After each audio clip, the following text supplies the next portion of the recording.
অন্তর্বর্তী সরকারের উপদেষ্টা মাহফুজ আলম বলেছেন, যারা বাংলাদেশপন্থী তাদের মধ্যে নির্বাচন হবে।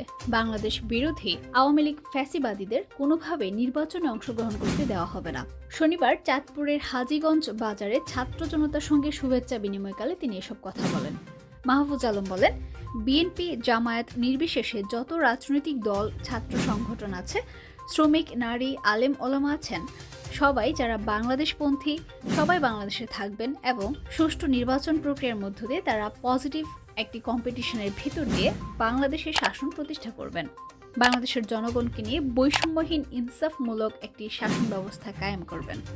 সরকারের অগ্রাধিকারের বিষয়গুলো কি সেসব বিষয় বক্তব্যে উল্লেখ করে মাহফুজ আলম বলেন, আমাদের সরকারের অগ্রাধিকার রয়েছে খুনিদের বিচার করা, গুম, খুন, ধর্ষণের বিচার করা, সংস্কার করা এবং অবশ্যই বাংলাদেশপন্থী সব রাজনৈতিক দলগুলোর অংশগ্রহণে একটি সুষ্ঠু নির্বাচন বাংলাদেশকে উপহার দেওয়া, যেটি গত 16 বছরেও সম্ভব হয়নি।